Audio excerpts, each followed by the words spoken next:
하박국서 2장 1절부터 4절 봉독합니다. 내가 내 파수하는 곳에 서며 성루에 서리라. 그가 내게 무엇이라 말씀하실는지 기다리고 바라보며 나의 질문에 대하여 어떻게 대답하실는지 보리라 하였더니 여호와께서 내게 대답하여 이르시되 너는 이 묵시를 기록하여 판에 명백히 새기되 달려가면서도 읽을 수 있게 하라. 이 묵시는 정한 때가 있나니 그 종말이 속히 이르겠고 결코 거짓되지 아니하리라. 비록 더딜지라도 기다리라. 지체되지 않고 반드시 응하리라. 보라, 그의 마음은 교만하며 그 속에서 정직하지 못하나 의인은 그의 믿음으로 말미암아 살리라. 아멘. 네, 오늘 하박국서 전체 제목으로는 의인의 고난을 호소한 선지자라는 제목으로 함께 은혜를 나누겠습니다. 이 하박국서의 배경은 중동 지역에 신흥 강대국 바벨론 제국이 일어나서 아수르 제국을 멸망시키고 또 전통적으로 강국이었던 애굽마저 막 격파하는 이런 질서가 재편되는 그런 때에 남쪽 유다, 북이스라엘과 남쪽 유다로 나눠졌을 때 남유다는 개혁주의자 요시야 왕이 전사하게 되고 나라의 힘이 급속도로 쇠퇴하고 있었습니다. 이런 때 이제 하박국 선지자를 하나님이 세우셨죠. 세상이 악하고 시대가 흉흉할 때 하나님은 도대체 왜 잠잠하시는가? 무엇을 하고 계시는가? 이렇게 하나님께 질문하는 그런 내용이 나오죠. 왜 의인들은 고난을 계속 당하고 저 악한 사람들, 하나님을 믿지 않는 사람들은 저렇게 강하냐? 이렇게 말하고 있거든요. 근데 이 말씀이 선포된 때는 바벨론 침공으로 남유다가 멸망하기 전 4년 전에 이 하박국서 메시지가 선포된 겁니다. 그러니까 어, 하나님이 하시는 일을 앞두고 하박국은 왜 의인이 고난을 계속 당합니까? 이렇게 질문했고 거기에 대한 답을 주시는 내용이 하박국서라고 보시면 되겠습니다. 하나님은 가장 어려운 시기에 하나님의 가장 선한 뜻대로 역사를 이끌어 가실 계획을 품고 역사의 주관자로서 언약하신 대로 우리를 인도하실 것을 신뢰할 필요가 있다. 그래서 하박국서 전체에 제게 부딪혀온 가장 중요한 말씀의 구절은 오늘 읽었던 본문 하박국서 2장 4절입니다. 의인은 그의 믿음으로 말미암아 살리라 이렇게 고백했죠. 바로 이 하박국서의 2장 4절의 이 하박국의 고백은 하나님께서 말씀하신 그 내용은 로마서 1장 17절에 바울 사도가 복음의 가장 중요한 핵을 말할 때 의인은 오직 믿음으로 말미암아 살리라 이렇게 고백하죠. 바로 하박국서 2장 4절의 말씀을 근거로 다시 인용해서 고백하고 있는 겁니다.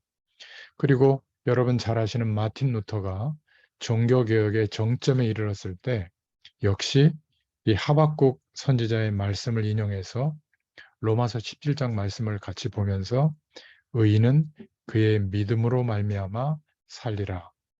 그 말씀을 기준으로 해서 사실은 종교개혁의 가장 중요한 축복들을 선포하고 누리게 되죠. 이만큼 3장으로 짧지만 하박국서에는 하나님의 중요한 말씀이 담겨져 있습니다. 그래서 우리가 서론으로 조금 먼저 기억해야 될 것은 우리가 하나님의 자녀로서 한 번은 꼭 체험해야 될 게 있습니다. 하나님이 우리에게 주시는 전도의 축복인데요. 이 체험이 안 되면 계속 헤매게 됩니다. 인생의 가장 중요한 방향이 설정이 안 돼 있는 거거든요. 이스라엘 백성들이 가나안 땅까지 어떻게 왔어요? 광야를 통과해서 왔고 절기와 십계명과 언약궤와 성막과 또 하나님의 기적을 체험하면서 가나안 땅까지 왔거든요. 왜 왔죠? 메시아가 오실 땅입니다. 그 땅에 정착해서 살아가는 것은 하나님의 약속이었어요. 근데 그 약속이 이루어지는 길은 뭐죠? 하나님의 언약을 주신 이유, 그 고대 근동 국가에 동서남북으로 강대국이 에워쌌고 산악지대가 70%고 나머지 30% 땅도 돌짝밭인데 거기에서 살아남고 살아갈 수 있는 유일한 길은 자신들의 노력으로는 안 되는 겁니다. 그런 곳으로 하나님이 메시아 오실 땅으로 지정하신 거거든요. 그런데 하나님의 약속을 믿고 언약궤를 중심으로 성전에서 예배하고 절기를 지키고 성막의 축복을 누리면,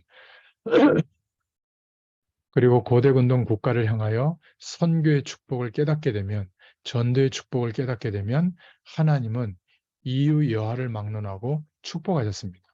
만약에 이스라엘이 힘이 없으면 강대국을 동원해서라도 역사의 모든 조건을 재편해서라도 하나님의 언약이 이루어지도록 하셨거든요. 마찬가지입니다.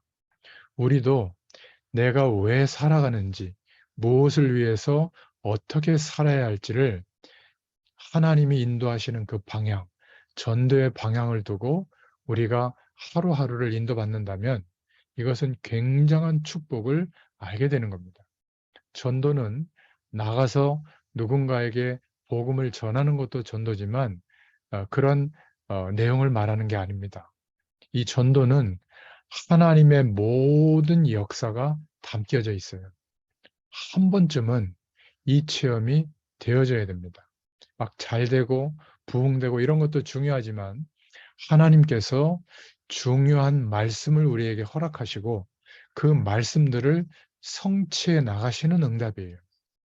그리고 내가 이거 해주세요. 이 문제 해결해 주세요. 그래서 오는 응답도 있지만 총체적인, 전체적인 하나님의 역사와 응답이 이때부터 오기 시작하는 겁니다. 이것을 한 번은 체험해 봐야 돼요. 그렇지 않으면 사실은 예수 믿는 진짜 이유를 아직은 잘 모르고 있다고 보시는 게 좋습니다. 그래서 이것을 한마디로 표현하면 임마누엘이죠. 하나님이 우리와 함께하는 역사와 말씀이 우리에게 믿어지게 되고 또 말씀대로 성취되어지는 역사와 우리 인생 전체에 하나님이 응답해 나가시는 전체적인 응답이 언제 경험되느냐? 내가 그렇게 꿈꾸고 기대하던 그런 인생이 아니라 하나님이 복음 속에 부르신 진짜 이유가 내 삶의 이유가 되어질 때, 그것 때문에 어려움도 견디고, 그것 때문에 노력도 하고, 그것 때문에 기도도 하고, 그것 때문에 어떨 때는 기다리기도 하고, 그것 때문에 어떨 때는 생을 걸기도 하고, 이런 모든 인생의 내용들이 정돈이 되는 응답. 자, 그러면요, 어떤 결과가 오냐면, 아, 정말로 하나님이 나와 우리와 함께 계시는 게 맞구나. 그래서 성경에 제일 많이 한 약속이 뭐냐면 두려워하지 마라. 내가 너와 함께 함이니라. 이것을 약속해 주셨습니다. 한 번은 우리 인생에 이런 사실적인 체험이 와야 돼요. 그러면 그때부터 인생은 완전히 바뀝니다. 저도 하나님의 말씀을 집중하고 또 하나님이 훈련시키시는 그 은혜 속에 5년 정도 걸렸던 것 같아요. 5년 만에 저에게 하나님의 역사가 이런 거구나. 하나님이 정말 나와 함께하고 계시는구나. 이게 체험되어진 겁니다. 그러니까 제가 살아가는 앞뒤 좌우에 전과 후에 전부 하나님이 개입하시고 응답하시고 인도하시는 것을 보게 된 겁니다. 그런데 그 축복의 경험이 지금까지 계속 연결돼서 응답이 오고 있어요. 놀라운 것은 제가 지금 현장에서 말씀을 심부름하고 있고 하나님이 원하시는 전도의 축복을 조금 누리려고 하는데 내 삶의 기도 제목보다 하나님이 주시는 기도 제목들이 한 10년, 20년 지나면서 만들어지고 지금은 거의 완성되어져 가고 있어요. 그리고 제 인생의 많은 일들이 그런 기도 제목과 또 제가 전하는 말씀과 제 인생의 방향이 연결이 되어지면서 하나님이 주시는 응답이 하나씩 하나씩 확인되는 거예요. 그러니까 막 열심히 구하는 건 아닌데 저에게 하나님이 함께 하신다고 하는 굉장한 힘이 오게 되는 거 있죠. 그 힘을 소유하고 하루를 살아가는데 정시기도도 되어지고요.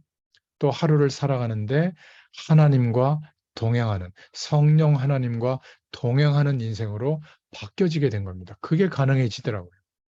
여러분, 한 번만 이 체험을 해보시길 바랍니다. 전도의 축복은 하나님이 구원받은 우리에게 예비해 놓으신 총체적인 축복이에요.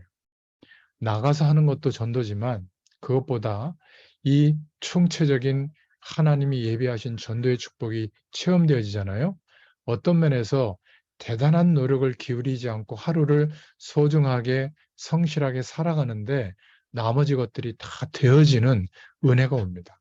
그래서 이 축복을 한 번만 체험해 봐도 평생 응답을 받게 되죠. 그래서 우리가 두 번째 서론으로 기억해야 될 것은 우리에게 체질화되어진 것이 중요합니다. 아무리 복음의 메시지를 듣고 내가 예배드리고 기도해도 그냥 보이지 않는 내 삶을 살아가고 있던 기준들, 그 지식을 가지고 살아가다 보면 나도 모르게 체질이 딱 되어져 있거든요. 그러니까 그 체질이 바뀌어지는 게 참 쉽지 않습니다. 그래서 아예 태아 영아 때부터 뭔가 경험하고 이 아이들이 개념을 가졌던 것은 영원히 가는 거거든요. 저와 여러분이 지금 은혜 받는 것이 우리 후대들에게, 다음 세대에게 너무나 중요하고 우리에게 깨닫게 해주신 그 은혜를 전달해 주는 것이 너무 중요합니다.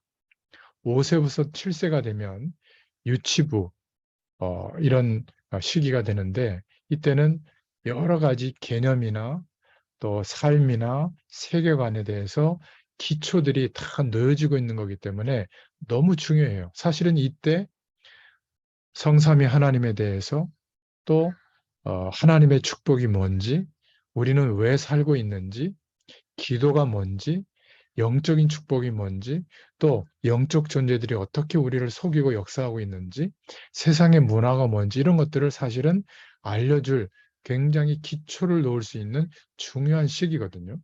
그리고 청소년기 때, 렘넌트 시기는 이제 영적인 지식이 뿌리를 내리는 시기입니다.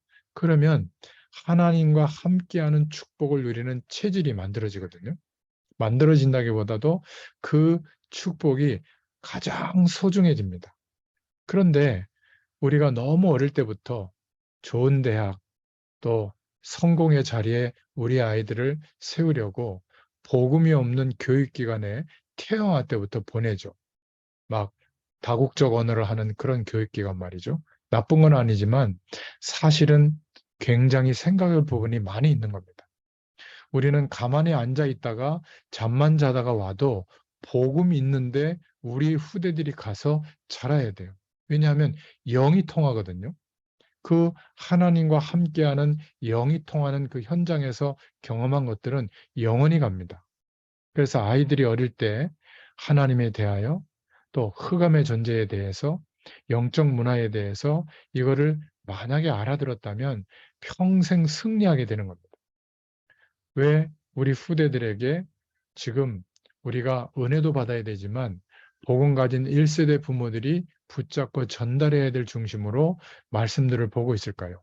그만큼 복음의 하나님의 말씀에 언약적 축복에 뿌리 내려져서 이게 전부구나라는 체질로 바뀌어져야 되거든요. 근데 우리는 중간에 예수 믿다 보니까 우리의 체질은 아직도 하나님이 우리와 함께 하시는 축복이 전부구나. 이럴 때도 있지만 틈틈이 세상 배경이 더 중요하게 생각될 때가 너무나 많아요. 바로 이런 부분들을 우리 후대들을 바라보면서 기도 제목 삼아야 될 줄로 믿습니다. 그래서 오늘 본문으로 보자면 첫 번째로 하박국서 1장 1절부터 4절에 하박국 선지자의 호소하는 내용이 나옵니다. 왜 수많은 하나님이 역사하는 증거를 보고도 이스라엘 백성들과 그것도 지도자들이 믿지 않고 있을까? 그 이유가 뭘까? 그게 바로 체질화된 내용 때문입니다. 어린 시절부터 보고 듣고 또 가장 중요하다고 생각한 그 내용들이 뿌리 내려져서 삶의 체질로, 인생관으로, 세계관으로 형성되어져 있기 때문에 하나님이 함께 하시는 축복이 경험되는데도, 복음이 선포되는데도 자꾸 그 체질 때문에 하나님의 말씀과 인도하심에 순종할 수가 없는 겁니다. 여러분, 복음이 전부이기 때문에 우리가 복음을 누리는 체질만 되면 하나님의 모든 응답이 나타나는 인생이 될 줄로 믿습니다. 그래서 영원히 뿌리 내리는 그 복음의 영향은 평생 갑니다. 정말 기초가 깔리기 시작할 때, 또 우리 청소년기 때 이 복음의 뿌리가 내려지도록 1세대, 복음 1세대인 우리가 도와줘야 될 줄로 믿습니다. 학교에서는 공부를 가르치지만 우리가 할 일은 바로 이것이죠. 그래서 증거를 보고도 안 되는 이유는 체질 때문이다. 출애굽기 12장 21절부터 51절에 출애굽을 하게 하신 하나님의 능력을 보고도 중요한 순간에는 불신앙하는 체질. 출애굽기 14장, 여호수아 3장, 여호수아 6장에 보면 홍해와 요단과 여리고를 가르고 통과하는데도 하나님의 기적을 보고도 불신앙하는 체질. 이사야서 43장 18절부터 21절에 바벨론 포로로 끌려갔다가 거기에서 일어난 기적을 보고도, 회복되는 기적을 보고도 불신앙하는 체질입니다. 왜 그렇죠? 복음에 대한 작은 지식 때문에 그래요. 복음의 내용을 깊이 알면 불신앙할 수가 없게 됩니다. 여인의 후손, 그리고 희생제사의 비밀, 또 처녀가 잉태아들을 낳을 것인데 그 이름을 임마누엘이라 하라. 예수님은 바로 그리스도시다. 이 복음의 가장 중요한 맥을 이어가는 하나님의 말씀들을 풍성하게 경험하고 체험했다면 불신앙하지 않게 되죠. 그래서 바울의 고백처럼 고린도전서 1장 18절에 십자가의 도가 멸망하는 자들에게는 미련한 것이요 구원을 받는 우리에게는 하나님의 능력이라. 이런 고백이 있게 될 줄로 믿습니다. 로마서 1장 16절에도 내가 복음을 부끄러워하지 아니하노니 이 복음은 모든 믿는 자에게 구원을 주시는 하나님의 능력이 됨이라. 먼저는 유대인에게요. 또 그리고 헬라인에게로다. 이런 고백. 골로새서 2장 2절부터 3절에 보면 이는 그들로 마음의 위안을 받고 사랑 안에서 연합하여 확실한 이해의 모든 풍성함과 하나님의 비밀인 그리스도를 깨닫게 하려 함이니. 오늘 하박국서 2장 4절에도 보라 그의 마음은 교만하며 그 속에서 정직하지 못하나 뭐라고 말씀하고 있죠? 의인은 그의 믿음으로 말미암아 살리라. 여러분, 복음을 풍성하게 체험하고 누릴 수 있기를 축원드립니다. 지금 하박국 선지자가 하나님께 안타까워서 호소를 하고 있죠. 왜 기도에 응답이 없습니까? 저 악한 자들, 분쟁이 자꾸 일어나고 왜 하나님은 공의의 하나님인데 공의가 없어졌습니까? 왜 악한 자를 그냥 두십니까? 이때 하나님께서 뭐라고 하셨죠? 내가 그렇게 했다. 내가 한 일을 행하리라. 그죠? 하박국서 1장 5절에 보면 갈대아를 일으켜서 너희들을 점령하게 하는 거 내가 했다. 무슨 말이죠? 하나님께서 언약 성취의 일 때문에 하신 일이라는 거예요. 이렇게 얘기해도 알아들을 수가 없는 겁니다. 왜 그랬죠? 전도와 선교의 사상이 없었기 때문에. 이스라엘은 우리 민족을 위한 하나님이었어요. 하나님이 우리 민족만 축복하고 다른 민족은 멸망시키는 하나님으로 이해하고 있는 자기들만의 지식이 있었던 겁니다. 그러니까 그 민족주의 사상에서 못 빠져나온 거예요. 하나님은 이것을 무너뜨리고 하나님이 이스라엘 백성들을 선택하시고 축복하시는 이유가 그 모든 민족을 위하여인데 이것을 항상 놓치고 있는 겁니다. 거의 한 번도 복음의 필요성을 적극적으로 전달한 적이 없는 것이 이스라엘. 그러니까 계속 멸망이 오는데 그 멸망의 일을 일으켜서라도 복음 가진 하나님의 남은 자들을 하나님이 세워지게 하셔서 다시 회복되게 하는 이 언약을 선지자들을 통해서 계속 말씀하고 있는 겁니다. 그러니까 한마디로 말해서 전도와 선교의 축복을 모르니까 복음 체질이 안 되니까 자꾸 큰 재난이 들이닥치는 겁니다. 그런데 여러분 기억하세요. 저와 여러분에게 이 하박국의 말씀을 통해서 우리에게 말씀하시는 하나님의 음성은 저와 여러분은 이 중요한 시대에 중요한 재난을 막는 자들로 우리를 부르셨다는 거예요. 그게 하박국서의 하나님의 음성입니다. 하나님은 우리의 세상적인 체질을 바꾸시려고 때로는 우리의 기도에 응답하지 않는 것처럼 하실 때가 있는 겁니다. 여러분, 광야를 통과해서 가나안 땅에 갈 때까지 일주일이면 되는데 왜 40년을 허비시켰을까요? 이 체질을 바꾸시려고 하는 거거든요. 그런데도 불구하고 가나안 땅의 현실에 들어가 보니까 또 옛날로 돌아가는 겁니다. 참 안타깝죠. 여러분, 왜 사람들이 그렇게 기도하고 신앙생활 하는데 잘 안 될까요? 체질 때문입니다. 말씀을 못 알아듣는 게 아니라 자기에게 어쩔 수 없이 형성되어진 인생관, 세계관, 그게 굉장히 중요하게 생각되는 거예요. 그게 별것 아니다 이 말이 아니라 그 중요하게 생각되는 틀 안에서 내가 꿈꾸고 있는 인생을 도와주시는 하나님 정도로만 생각하고 그것이 보완되어지는 말씀 정도로만 생각하는 겁니다. 하나님의 말씀이 나에게 무엇을 원하시는가? 하나님은 나에게 무엇을 원하고 계시는가? 여기에 집중돼야 되거든요. 무슨 체질이 안 되는 거죠? 복음 체질이 안 되는 겁니다. 이스라엘 백성들처럼 내가 알고 있고 경험한 그 틀 안에서만 말씀을 생각하는 거죠. 뻔히 알면서 참 힘든 겁니다. 여러분, 복음 안에서 우리의 체질만 바꿔주면 누구든지 하나님의 응답이 나타나는 하나님의 통로가 될 줄로 믿습니다. 두 번째로요. 복음 1세대, 먼저 받은 우리에게 주신, 복음 받은 우리에게 주신 하나님의 하박국서의 메시지는 하박국서 2장 1절부터 3절인데요. 하나님의 확실한 대답이 나오죠.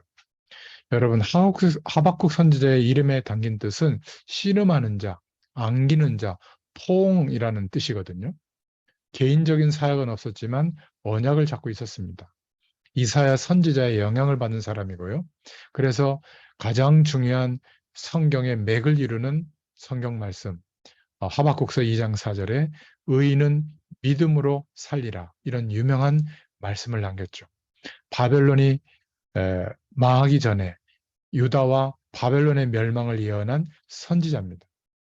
이 중요한 신앙 고백을 하나님의 말씀을 바울이 인용했고 마틴 루터가 인용한 것이죠. 정말 하나님의 언약에 뿌리 내린 한 명만 나와도 세계의 변화가 일어나는 응답이 오게 되는 겁니다. 아니, 그 역사의 시간이 지나서 하박국이 받은 메시지를 바울이 인용해서 복음을 고백할 줄 누가 알았겠습니까? 더 역사의 시간이 지나서 종교개혁 시대에 마틴 루터가 의인은 오직 믿음으로 말미암아 살리라 다 행위와 열심을 강조할 때 그 복음의 핵을 말할 줄 누가 알았겠어요? 저와 여러분이 체험하고 깨닫게 하신 그 복음을 우리 다음 세대에게 전달할 때 아무것도 아닌 것 같지만 나중에 계속 하나님의 역사가 일어나게 될 줄로 믿습니다. 하박국 선지자의 왜 의인이 고난당합니까? 저 악인들을 심판하지 않습니까? 이런 호소와 탄식에 대해서 하나님께서 답하셨죠. 하박국서 2장 1절에 파수꾼이라는 단어가 나옵니다. 지금 복음 가진 우리 1세대가 부모들이 바로 하나님이 세우신 파수꾼입니다. 뭐라고 답을 하죠? 그거 내가 그렇게 했으니까 이제 내가 너에게 하는 말을 판에다가 돌판을 말하거든요. 새겨라. 달려가면서도 읽을 수 있도록 큰 판에다가 새겨놔라. 기록을 분명히 해서 기념이 될 만하도록 보도록 만들어라. 그 말이에요. 그리고 그 다음에 기다리라고 말합니다. 지체하지 않고 내가 정령 응하리라. 기다리라는 말은 무슨 말이죠? 의인의 실패는 영원한 게 아니다. 잠깐이다. 악인의 성공 영원한 게 아니다. 잠깐이다. 그러니 기다려라. 약속을 믿고 기다려라. 반드시 복음은 승리하게 되어 있다. 기다려라. 이러면서 하신 말씀이 의인은 오직 의인은 믿음으로 말미암아 살리라. 여러분, 이 복음의 말씀이 우리가 알고 있던 세상의 지식 배경을 뚫고 들어가서 우리의 심령에 뿌리가 내려지면 어느 날 우리는 복음 체질로 완전히 바뀌어지게 됩니다. 그래서 여호와께서는 이스라엘, 유다의 남유다의 악한 삶을 알고 계셨죠. 하박국서 2장 5절에 복음보다 쾌락과 연락을 쫓아가고 있었던 거. 2장 6절에 세상 사람처럼 하나님의 축복이 아닌 다른 것으로 승리하려고 하는 노력들. 결국 7절, 8절에 노력을 당하게 되고 화 있을진저 이러면서 재앙을 피하려 높은 곳에 사는 자를 말하고 욕을 부르게 되는 교만한 승리에 대해서 말하고 또 2장 11절부터 12절에서 불의한 능력으로 쌓은 성을 경고하고 타락하며 우상을 만드는 자에 대해서 화 있을진저 이렇게 말하고 있습니다. 결국 만군의 여호와가 열국조차도 헛되게 할 것이다. 그러면서 2장 14절에 의인은 그의 믿음으로 말미암아 살리라. 이런 말씀이 선포되어졌죠. 2장 14절에는 물이 바다를 덮은 같이 여호와의 영광을 인정하는 것이 세상에 가득하리라. 또 2장 20절에는 오직 여호와는 그 성전에 계시니 온 천하는 그 앞에서 잠잠할지니라.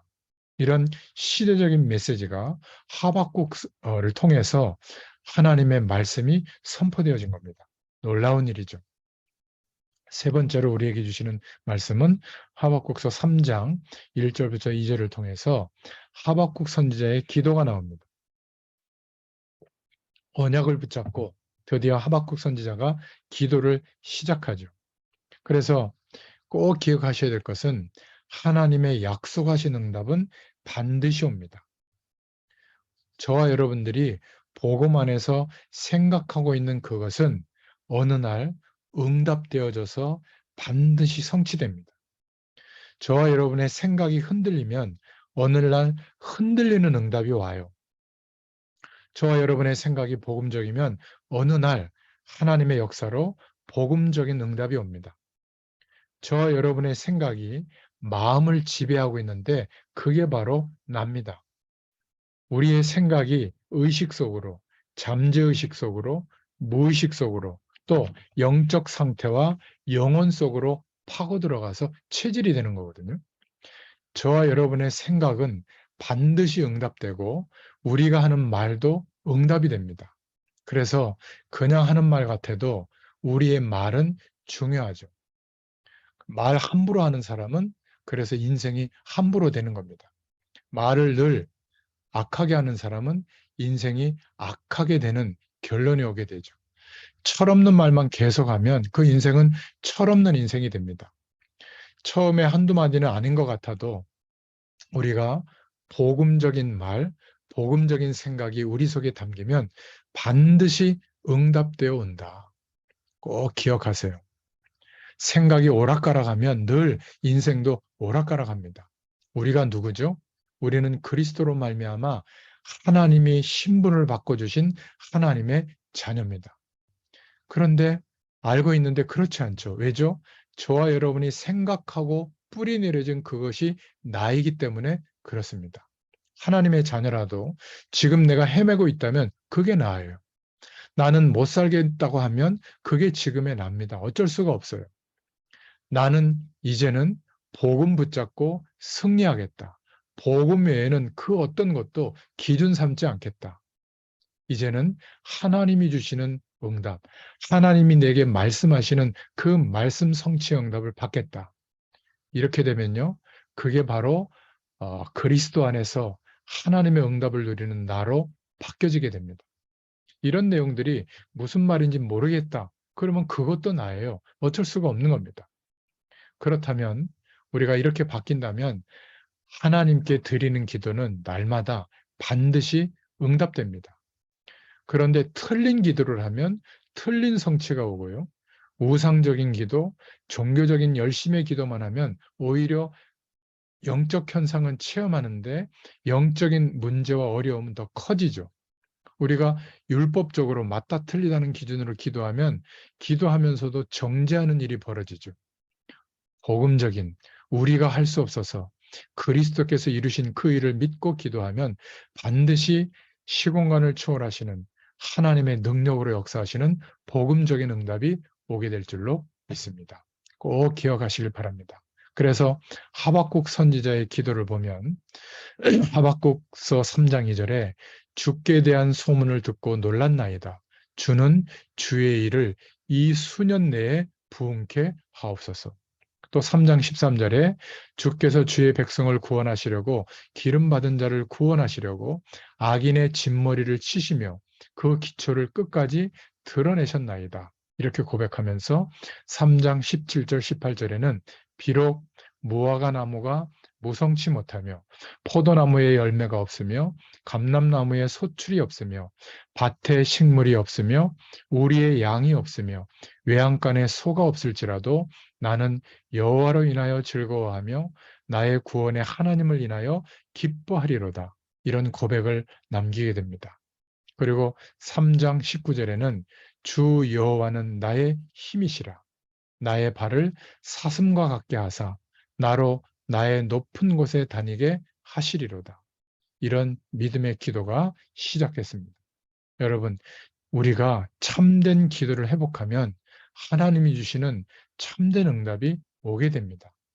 지금까지 말씀드린 것처럼 올바른 중심과 올바른 동기와 올바른 내용으로 기도할 수 있기를 축원드립니다.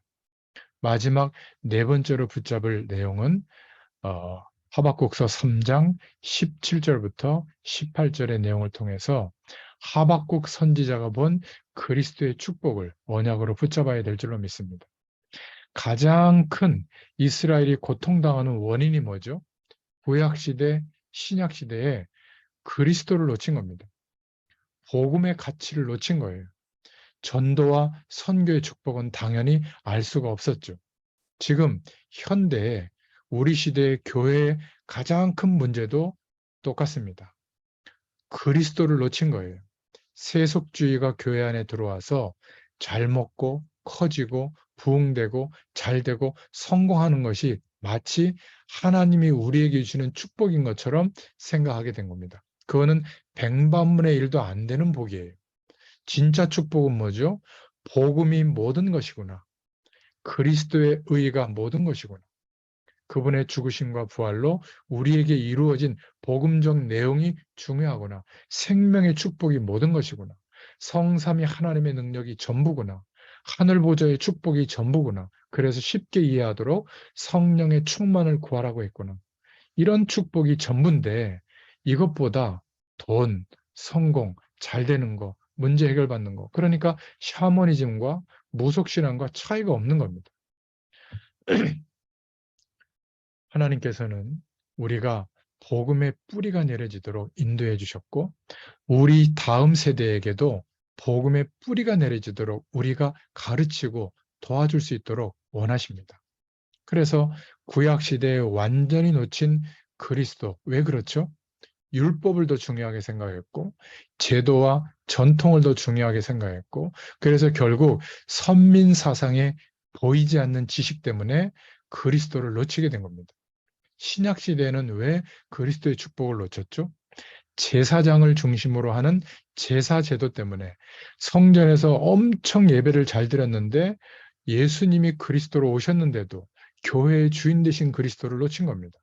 또 서기관들이 그렇게 중요하게 생각했던 율법을 지키는 것 때문에 그리고 헤롯 땅의 정치적인 야욕 때문에 유대인들은 거의 그랬거든요. 그리고 레위인들의 권위, 뭔가 우월한 성직자의 지위를 가지고 많은 사람들에게 섬기는 것이 아니라 레위의 권위 때문에 그리스도를 놓치게 된 겁니다. 지금 이 시대에도 복음의 가치를 잃어버리고 교회가 왜 존재해야 되는지, 모든 세상의 우겨싸임을 당하더라도 성령의 역사하심이 나타난다면 교회는 빛이 되고 소금이 되고 불신자가 봐도 정말 교회는 저렇구나, 성도는 저렇구나 알게 될 텐데, 가치를 잃어버린 시대. 여러분, 우리는 고린도전서 1장 18절에 십자가의 도가 멸망하는 자들에게는 미련한 것이요 구원을 받는 우리에게는 하나님의 능력이라. 로마서 1장 16절에 내가 복음을 부끄러워하지 아니하노니 이 복음은 모든 믿는 자에게 구원을 주시는 하나님의 능력이 됨이라. 이 고백이 우리의 고백이 되기를 축복합니다. 그리스도를 놓친 현대 교회의 모습은 결국 다른 것을 가지고 열심을 해야 되니까 영적 현상을 체험하는, 그건 좋은 것이지만 그것이 복음보다 위에 올라오는 자리에 오는 거죠. 신비주의로 가게 됩니다. 하나님의 말씀을 옳다 그르다 판단하고 공부하는 것은 좋지만 그것이 복음보다 위에 올라오면 율법주의가 되죠. 단 하나도 치유할 수 있는 능력이 나타나지 않습니다. 결국 세상의 복을 얻어야 되니까 세상의 기준을 교회 안에 성도들의 삶에까지 가지고 와서 더 열심히, 더 치열하게 경쟁하여 살도록 만드는 것. 그게 인본주의입니다. 또 하나의 모습은 뭐죠? 하나님께로 도달하는 길은 다 궁극적인 점에서는 만난다. 그러니까 모든 종교는 다 신을 향하고 있다. 이렇게 인정하는 다원론이 판을 치고 있는 겁니다. 이게 바로 이 시대의 문제죠. 그래서 하박국 선지자가 본 그리스도인데, 하박국서 2장 4절에 믿음의 주를 바라봤고요. 하박국서 2장 14절에 재림 주를 바라봤고, 또 하박국서 3장 2절에 사랑의 주를 바라봤고, 하박국서 3장 17절 18절에 소망과 구원의 주를 바라봤습니다. 하박국 선지자가 그리스도를 보고 승리했습니다. 여러분, 어떻게 이게 가능할까요? 요한복음 8장 56절에도 보면 아브라함이 한참 역사의 시간대에 오시는 그리스도의 약속을 붙잡고, 그래서 아브라함이 그리스도를 보고 구원받았다, 이렇게 말씀하고 있는 겁니다. 우리 자신들과 우리 다음 세대들에게, 후대들에게, 렘넌트들에게 그리스도를 어디서나 필요성을 발견하고 보는 눈이 있게 된다면, 그런 축복이 전달된다면 승리하게 될 줄로 믿습니다. 여러분, 기억하셔야 됩니다. 앞으로의 실패는 끊임없이 만들어내는, 열심히 살아갈 수 있는 방법, 성공할 수 있는 방법, 그 길로 가지만 후유증은 어마어마하게 커집니다. 우리는 그것은 그냥 수단 정도, 참고하는 정도지 우리의 기준이 된다면 큰일 나죠. 우리는 하나님의 응답을 받아야지 끝없는 그러한 열심과 방법을 동원해 봐야 우리 인생의 답이 되지는 않습니다. 만약에 우리가 하나님 없어도 다른 것으로 성공된 위치에 있다면 반드시 문제가 옵니다. 그러면 우리 후대들의 인생은 문제와 위험이 오게 되죠. 여러분, 다른 것으로 성공이라고 하는 위치에 간 교회들이 얼마나 문제가 많아요? 교역자의 문제가 크죠. 또 중직자들의 문제는 얼마나 큽니까? 평신도는 얼마나 방황합니까? 이런 교회들이 미래를 치유할 수 있겠습니까? 오늘 하박국 선지자가 질문했던 그 질문, 왜 하나님은 의인은 고난당하도록 두시고, 왜 우리는 예수 잘 믿는 것 같은데 어려움이 오고, 왜 저 악인들은 잘 됩니까? 왜 심판하지 않습니까? 이런 질문 앞에 하나님께서 뭐라고 대답하셨죠? 그거 내가 했다. 너희들에게 멸망을 가져다 줄 역사의 일도 내가 결정했다. 그대로 될 거다. 그런데 그것은 잠깐이다. 악인이 잘 되는 것 같아도 잠깐이다. 의인이 고난당하는 것 같아도 잠깐이다. 너희는 의인은 믿음으로 말미암아 살리라. 이 믿음을 가지고 오실 메시아의 약속과 이 축복을 전달하는 사명을 가지고 승리하라고 하는 것이죠. 그때 하박국은 믿음을 회복하고 하나님 앞에 선포하는 중요한 말씀들을 우리에게 남긴 겁니다. 여러분, 이 하박국서의 응답이 우리의 응답이 되기를 축원드립니다. 우리의 인생을 살아가는 데 있어서 서론에 말씀드린 것처럼 한 번은 전도에 대한 체험이 와야 돼요. 그냥 전도가 아니라 하나님의 역사하심이 지금도 사실적으로 일어나고 있구나. 이 체험이 오잖아요. 그러면 중요한 말씀들을 우리에게 주시고 성취해 나가시는 응답을 매일매일 보게 됩니다.